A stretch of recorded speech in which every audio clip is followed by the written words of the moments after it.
In New York, one may find for the asking an Italian, a German, a French, African, Spanish, Bohemian, Russian, Scandinavian, Jewish, and Chinese colony.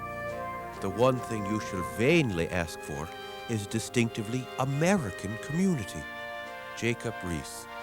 There started to awake in me a fevered passion to become part of America.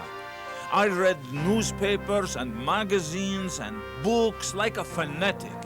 I read out loud billboards, posters, signs of all kinds, and every word, every name opened new vistas to me.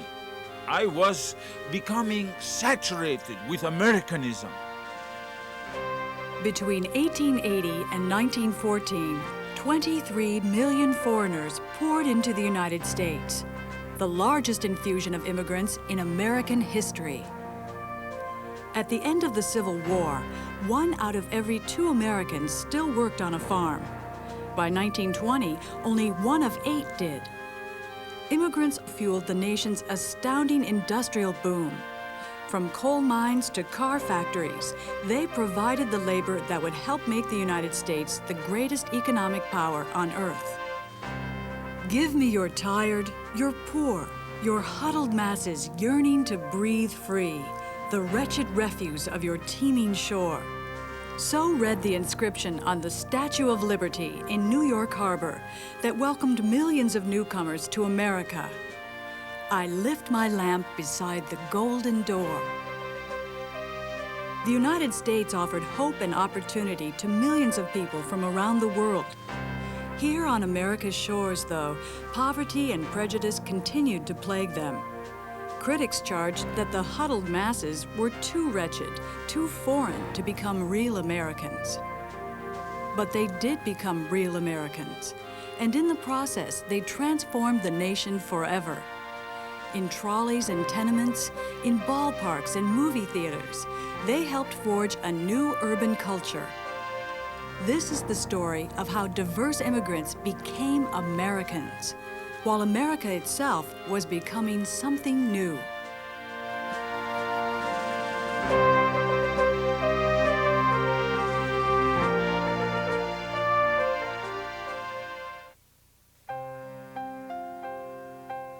We've always been a nation of immigrants, but the immigrants have come in waves, and each wave has brought people from different parts of the old world.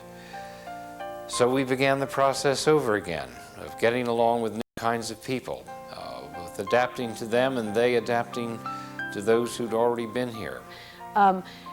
So until the late 19th century, most immigrants who came were of the same kind of Anglo-Saxon stock from Western Europe as the earlier settlers in this country. What distinguishes the new immigration, beginning with about 1870, is that now we are seeing people coming from parts of the world where they had not come before.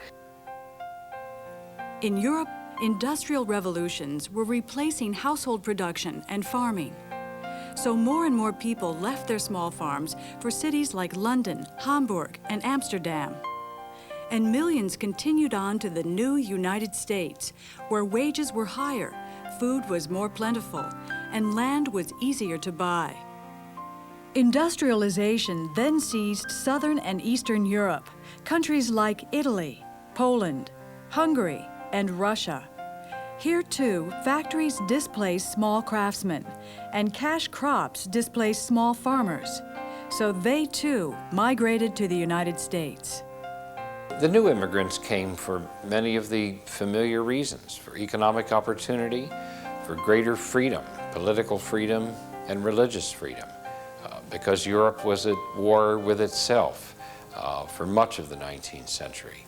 And these punishing wars were another reason for leaving the old world and coming to what would be a more peaceful America. After 1890, 80% of America's immigrants came from Southern and Eastern Europe, including 3 million Italians, 2 million Jews, and 1 million Poles. Between 1898 and 1919, over 3 times as many immigrants came from these new countries as from the old ones. England, Ireland, and Germany. Before the Civil War, immigrants had spread across the countryside to farms and villages, as well as towns and cities. As America industrialized, however, most of the new immigrants moved to America's cities. Immigrants and their children made up 87% of Chicago, 84% of Detroit, 80% of New York, and 78% of San Francisco. Roughly 40% of these birds of passage went back to their homeland. For some ethnic groups, the figure was as high as 60%. Many of these people who came never intended to stay in the United States for very long. They were here and intended to make money and go back and buy a little farm that they wouldn't have been able to buy if they hadn't created capital by coming to the United States. Work was easy to find in America's booming industrial economy. By 1913, U.S. production equaled that of its three biggest European rivals, England, France, and Germany, combined.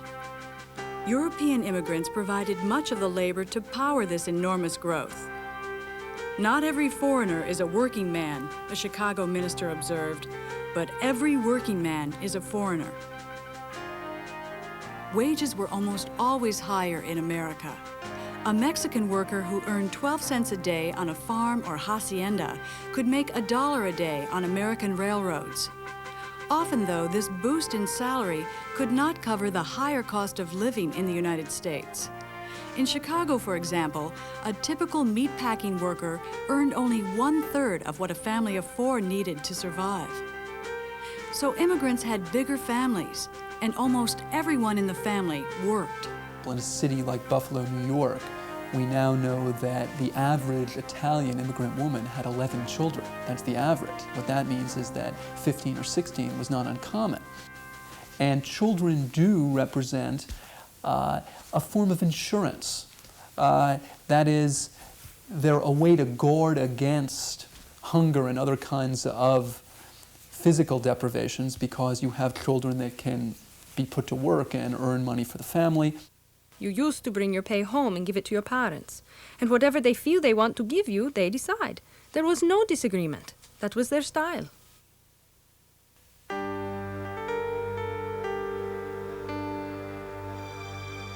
Children and their parents spent long hours at dangerous and often monotonous occupations. Not only were they the ones who found themselves working for low wages and long hours in factories, but they also came into a country which did not open their arms and welcome them. They found great prejudice and even bitterness on their arrival. But they brought new languages, different religions, different customs with them. And there would be periods of tension, periods of rubbing against each other rather abrasively, all sorts of prejudices that we know in any era erupt when new people meet people they haven't seen before. In mines and factories, also, bosses selected workers according to the most vicious ethnic stereotypes. Italians were considered strong but lazy, the Irish clever but corrupt, Poles honest but dull. Or employers pitted them against each other in an attempt to ward off unions. It's only for this week that we hire Swedes. Last week we employed Slovaks. We change about among the different nationalities and languages. It prevents them from getting together. We have the thing systemized. Using immigrants and African Americans as strike breakers, employers were often successful in dividing workers along ethnic and racial lines. Well, the relation between unions and immigrants was very complicated because many large American unions had been started by immigrants. A good example is the American Federation of Labor, whose president, Samuel Gompers, was a Jewish immigrant from England, a cigar worker. And yet, as money and work tightened in the United States, these same unions very often started to try to keep immigrants out of the United States because immigrants represented job competition. We sympathize with the oppressed of the old world, but we are, as a country, in the position of any other asylum whose dormitories are full up. The American labor movement is strictly American. The American Federationist, 1897. Other immigrants were victimized by the agents who found them work in America. Italians often had to pay a large part of their wage to their padrone, or patron, who provided room and board as well as a job. We came to Brooklyn, to a wooden house in Adams Street that was full of Italians from Naples. Bartolo had a room on the 3rd floor, and there were 15 men in the room. Most of them worked at digging the sewer. They paid him about 1/4 of their wages. Then he charged them for board, and he bought the clothes for them too. So they got a little money after all.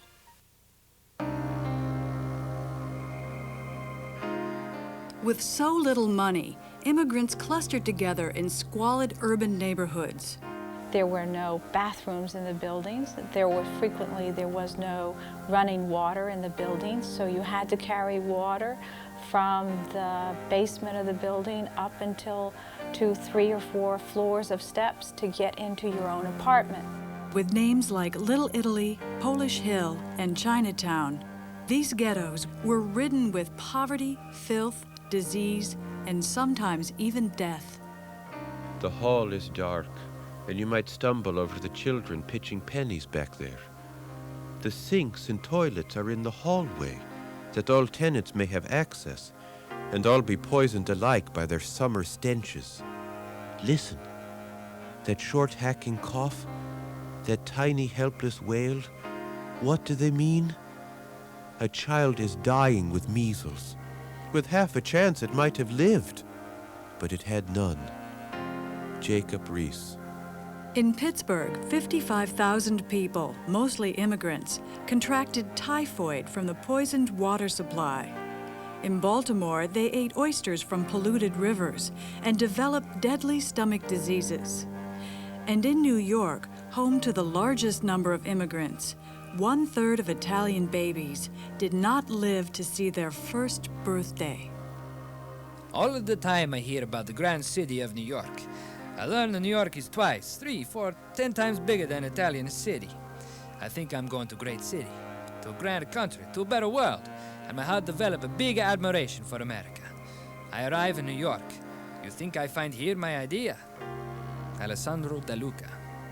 I looked out into the alley below and saw pale-faced children scrambling in the gutter.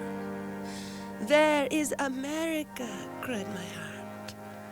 Ansia Jezierska.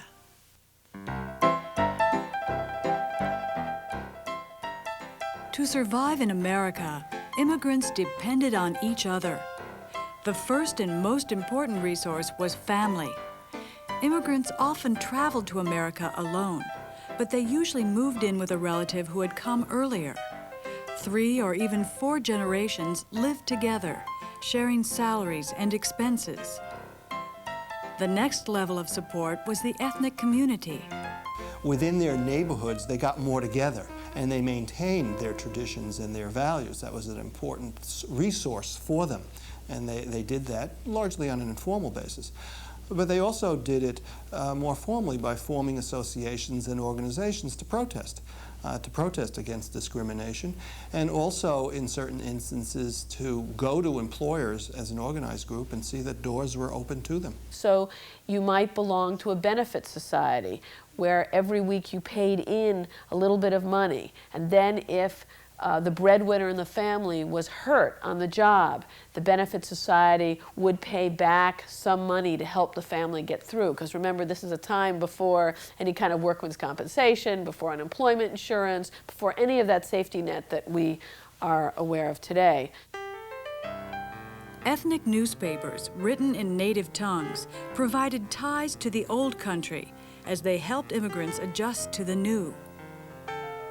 Ethnic grocery stores offered the tastes of home. Another way they could go around is actually to change the politics of the situation. We have many immigrant groups who decide to do their best to take over local political organizations. So the Irish are very, very good at this in many American cities in the Northeast. And that will provide many opportunities for Irishmen when you can start electing Irish local politicians who can provide jobs, who can provide all sorts of services to Irish immigrant communities. In the words of New York City political boss George Washington Plunkett, in 1905. If there's a fire in 9th, 10th, or 11th Avenue, any hour of the day or night, I'm usually there as soon as the fire engines. If a family is burned out, I buy clothes for them and fix them up till they get things running again. It's philanthropy, but it's politics too. Mighty good politics. Who can tell how many votes one of these fires brings me?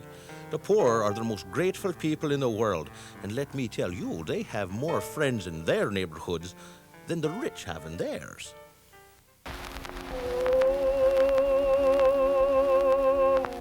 Some of these immigrants, especially Jews, left their homelands to escape religious or political persecution. But most emigrated in search of economic opportunity, a better life, as they called it, for themselves and for their children. I say to you that there was never a time in your history when the opportunity for a poor man to make money is so clearly apparent. You have no right to be poor. It is your duty to be rich. Despite lectures by inspirational speakers like Russell Conwell and popular rags to riches stories, very few immigrants became wealthy. That is, it was very uncommon that a poor, destitute immigrant would rise to fabulous wealth, as in those stories. However, rags to, quote, respectability was extremely common. That is, somebody who was poor moving into what became known as the American middle class by saving money especially for a home. In some cities, immigrants were more likely to own their homes than native-born Americans were. They relied on ethnic savings and loan associations, which provided mortgages to immigrant home buyers. So immigrants did climb America's economic ladder after all. But it was family and community that helped them rise. The self-made immigrant was not self-made at all. Instead, he was nurtured and supported by a dense network of kinsmen and countrymen.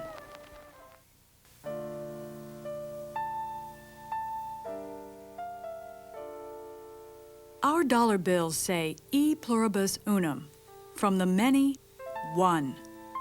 But how could so many diverse peoples become one?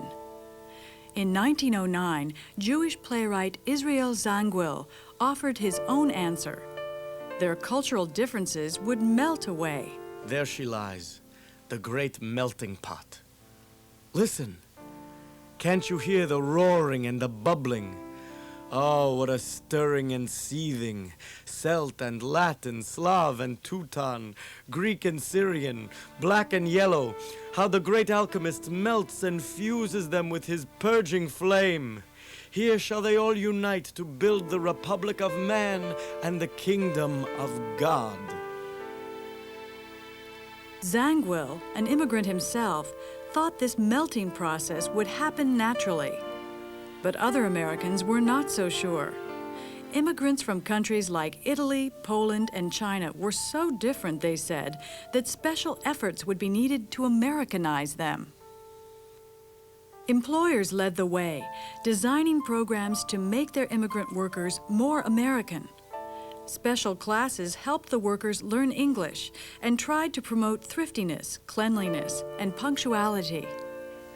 Public schools were obviously the most important institution that the immigrant family confronted because children were required by law to go to school, and here the language was taught, the culture was taught, and it was a very important force for Americanizing these children.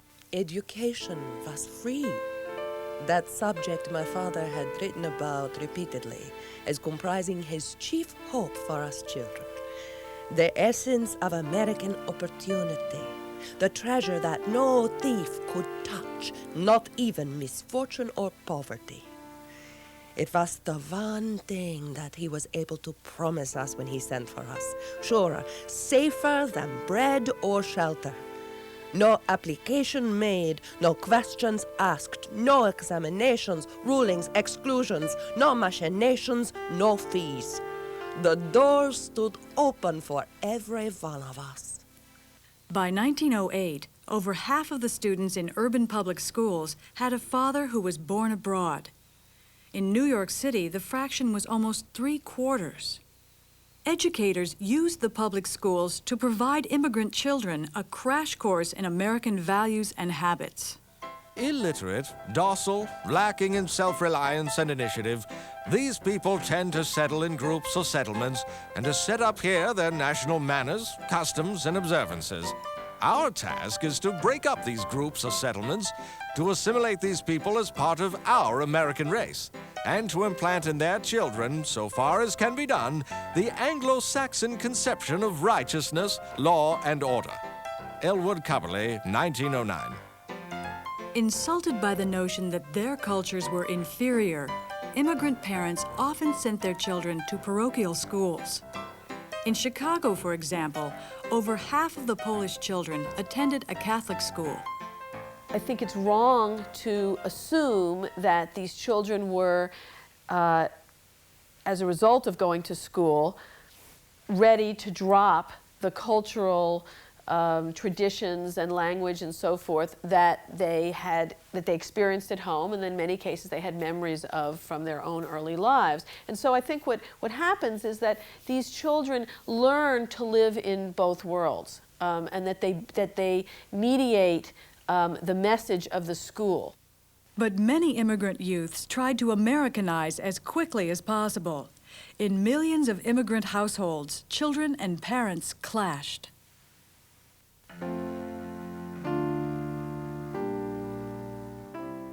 My big, pretty daughter is not the girl I knew. I talk to her in Yiddish and she replies in English. She does not like to have me light the separate candles. When I light the candles, she blows them out. She makes fun of me and her father. She calls us greenhorns. Once, I saw her standing on the stoop with a boy. So I went up to her and asked her when she would come up. She did not even reply because I had called her by her Jewish name. But I cannot call her by her new name. Often immigrant children, that is children of immigrants who had been born in the United States, were very embarrassed of the so-called greenhorn ways that their parents had. Their parents' accents or even their inability to speak English, the food that they cook, the clothes they wear. And so children would come back from school and they would say, I don't want to eat your sandwich, or I don't want to wear your clothes, or I don't want to speak your language because that's a reminder that I'm different. Immigrant children often received their new names in public schools. In one New York school, Esther Oberheim became Esther O'Brien. In another, Giuseppe Vagnati became Mike Jones. When a teacher changed Leonardo Coviello's name to Leonard Covello, which was easier for her to pronounce, his parents complained. But Leonard, a new American, sided with the teacher. What happened to the E in Coviello? You don't change a family name. You don't understand. Will you stop saying that? What is there to understand? Now that you've become Americanized, you understand everything and I understand nothing.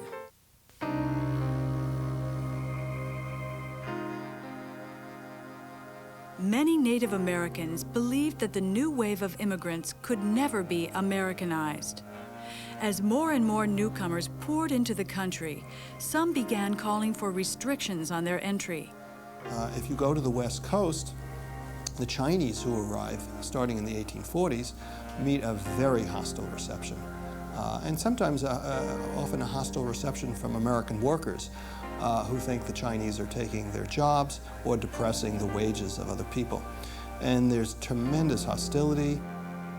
In 1876, white manual laborers formed the California Workingmen's Party, dedicated to ridding the state of what it called the Yellow Peril. To an American, death is preferable to life on a par with a Chinaman. Treason is better than to labor beside a Chinese slave. California Workingmen's Party, 1876. 3 years later, California held a whites-only referendum on excluding the Chinese. Final vote, 150,000 for exclusion, 900 against. In 1882, Congress passed the Chinese Exclusion Act, which barred further entry of Chinese laborers.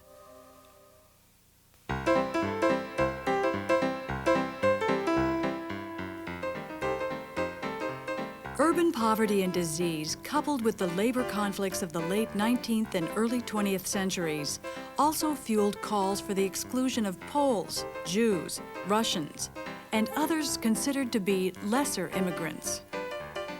Spouting a new brand of so-called scientific racism, critics charged that these groups were diluting the genetic stock of Anglo-Saxon America. From the rate at which immigrants are increasing, it is obvious that our very lifeblood is at stake. There is a great hazard in the mongrelizing of distinctly unrelated races. Michael F. Geyer, 1916. Scientific racism was an attempt to give the aura or the authority of science to the racist idea that there was a rung or a hierarchy of peoples, that the Anglo-Saxon people were superior, and it went down from there. Other peoples, including Slavs, Jews, blacks, were somewhat lower on the ladder. And scientific racism was an attempt to, quote, prove that scientifically. Especially in departments of anthropology and eventually in departments of eugenics. Eugenics being the movement to try to control the American population via not just birth control, but sometimes forced sterilization to make it a, quote, purer race. Unlike the Chinese, Southern and Eastern Europeans were never excluded outright from America's shores. In the 1920s, however, Congress would enact new restrictions that sought to return America to its ethnic balance of the 1890s, before the huge influx of Italians, Jews, Slavs, and Poles. But there was no turning back. For in America's cities, the new immigrants had already created a new urban culture.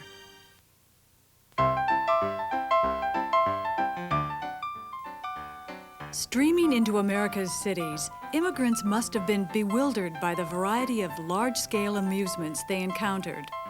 Vaudeville, Nickelodeons, amusement parks, baseball games, newspapers, all new and all within the budget of most newcomers. But they quickly embraced these commercial entertainments, which helped immigrants adjust to the pace and problems of city life. In the end, both the immigrants and the cities they inhabited were transformed forever. Children were often attracted to leisure activities that were outside of the ethnic community, that were more American. And for young working women, for example, in the early 20th century, the dance hall was a great attraction, or the new amusement park. And so for many of these younger people, they were not content with the social life that the immigrant community offered. On the stage, immigrants saw images and symbols of their own lives.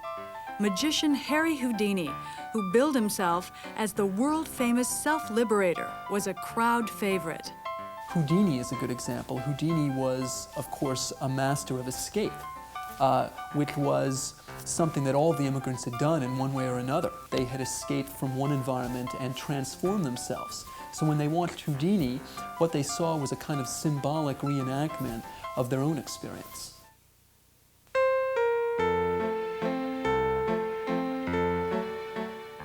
With the advent of motion pictures, immigrants could also see their lives transposed on the screen.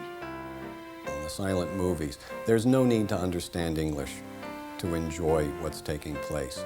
And you think about many of the old Keystone Cop films or many of the silent shorts, and what they do is they mock authority figures. They make fun of police, they make fun of politicians, of businessmen. They really reflect the working class and poor and immigrants' difficult or contradictory relationship to these people in positions of authority. Between 1/2 and 1/4 of Nickelodeon patrons were children. For immigrant youngsters especially, the movies provided an escape from parental control. Teenage couples called the last row of the theater Lover's Lane. The one place I was allowed to go by myself was at the movies. My parents wouldn't let me go out anywhere else, even when I was 24.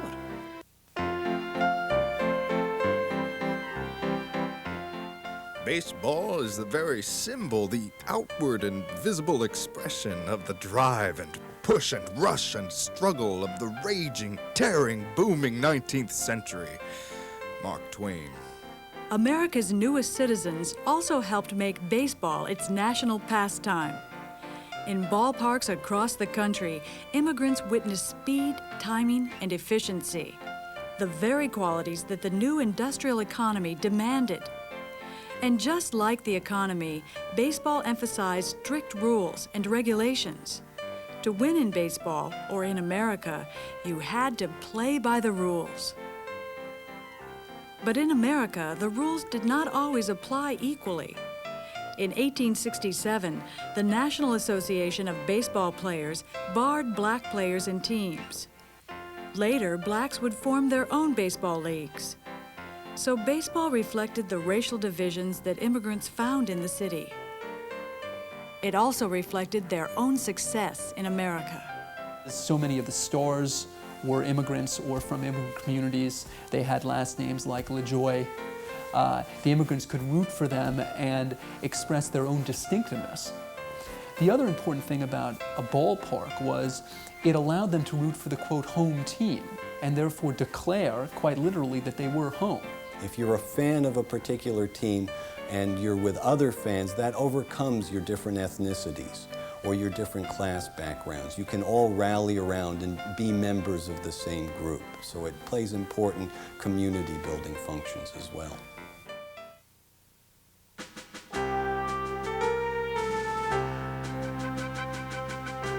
And you could follow the home team in the local newspaper. America became a nation of newspapers because its new citizens did not share a common past.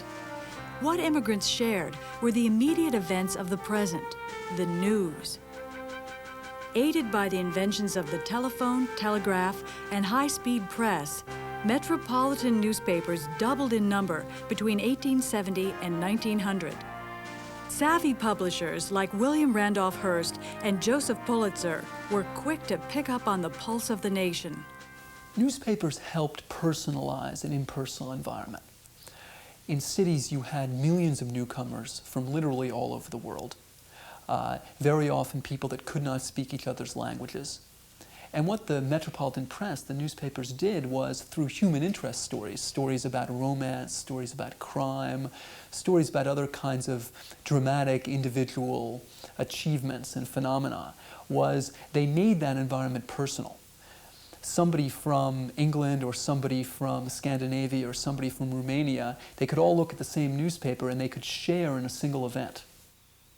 The metropolitan press shortened the distance between diverse people and helped make them one people.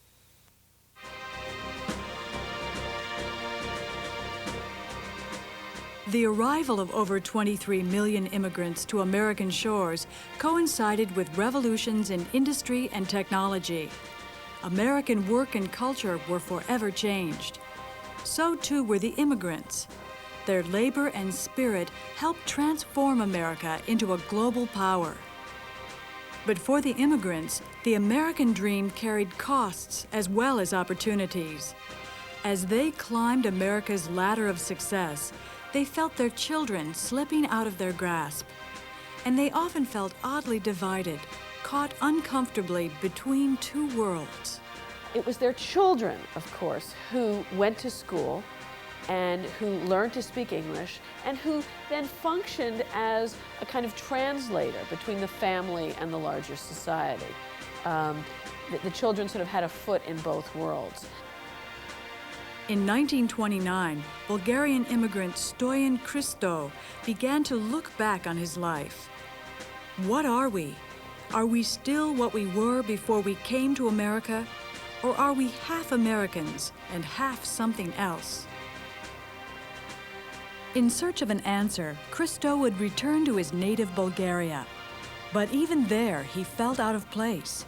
So he came back, once and for all, to the new nation that he now called home. What joy upon my return to America. I felt like a child at the sight of his mother from whom it had been separated for months. Without unpacking my things, I walked for nearly 2 hours up and down Broadway like a man possessed. Everything that my eyes beheld, I felt like embracing with my arms. I cannot leave America.